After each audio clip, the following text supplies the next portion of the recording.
Hello, Bachcho. Let's read this question. So this question says, Preeti reached the metro station and found that escalator was not working. She walked up on the stationary escalator in time T1. On the other day, if she remains stationary on the moving escalator, then the escalator takes her time in the time T2. The time taken by her to walk up on the moving escalator will be. हमें यहाँ पर क्या बताना है? Time calculate करके बताना है. Alright. तो चलिए इस क्वेश्चन को स्टार्ट करते हैं. So we can write down the key concept of this question. इस क्वेश्चन का की कॉन्सेप्ट हम क्या लिख सकते हैं? यहाँ पर देखिए हमें दो डिफरेंट सिचुएशन गिवन है और इसके करस्पॉन्डिंग हमें थर्ड सिचुएशन बतानी है. आपको टोटल डिस्टेंस तो आपकी कांस्टेंट रहेगी. ऑलराइट, टोटल डिस्टेंस क्या रहेगी? कांस्टेंट रहेगी. वेलोसिटी आपको गिवन कर रहा है, आपको टाइम बता रखा है कि इतना टाइम लग रहा है. ऑलराइट, और उसके करस्पॉन्डिंग आपको यहाँ पर सिचुएशन देखे. तो इस क्वेश्चन का की कॉन्सेप्ट हम वेलोसिटी लिख सकते हैं. क्या लिख सकते हैं? वेलोसिटी लिख सकते हैं. वेलोसिटी कैसे डिफाइन करते हैं? वेलोसिटी होता है आपका डिस्टेंस अपॉन टाइम के इक्वल होता है. या फिर हम इसको स्पीड भी लिख सकते हैं. क्या लिख सकते हैं? स्पीड. ठीक है.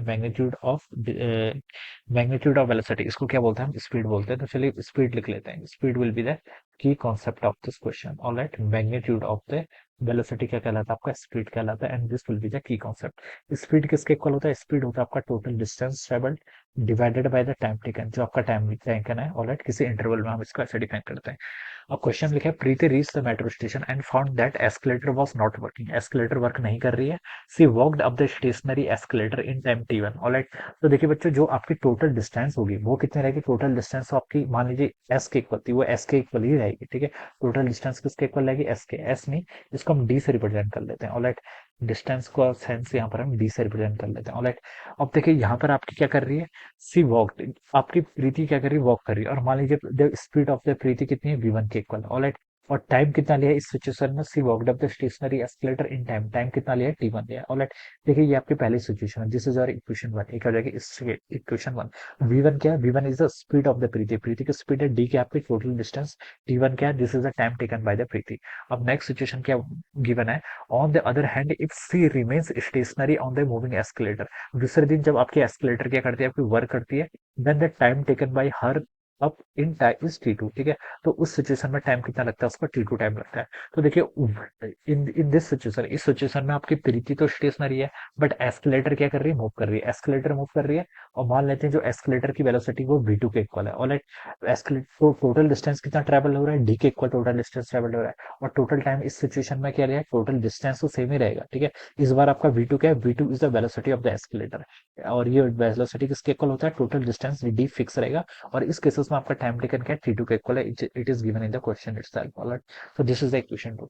अब बोला गया कि the time taken by her to wake up to walk up on the moving escalator will be. तो हमसे बोल रखा है कि जब आपकी एस्केलेटर भी मूव करेगी और प्रीति भी मूव करेगी, दोनों आपके मूव कर रहे हैं, तो इस सिचुएशन में आपको कितना टाइम लगेगा ये हमें बताना है.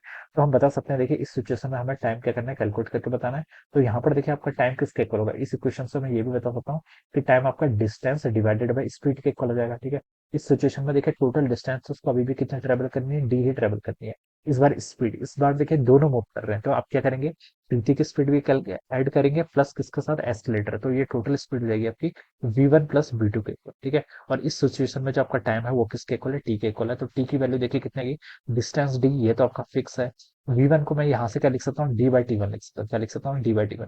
जो जो वेरिएबल्स मुझे क्वेश्चन में गिवन है, मुझे उन्हीं के टर्म में आंसर लाना पड़ेगा. ऑलराइट, V2 यहाँ से मैं क्या लिख सकता हूँ? इक्वेशन 2 से D/T2 के इक्वल लिख सकता हूँ. ऑलराइट, तो यहाँ से हम क्या लिख सकते हैं? डी को आप कॉमन कर लीजिए.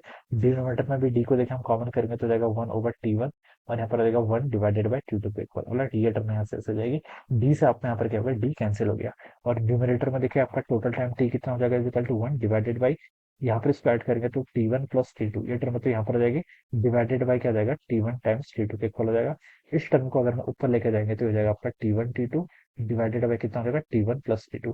तो ये क्या हो जाएगा? This will be the total time. ये क्या हो जाएगा? टोटल टाइम जब प्रीति भी मूव कर रही है और एस्केलेटर भी मूव कर रहा है. ये हमें यहाँ पर कैलकुलेट करके बताना था टाइम टेकन. तो ये हो जाएगा T1 T2 divided by T1 plus T2.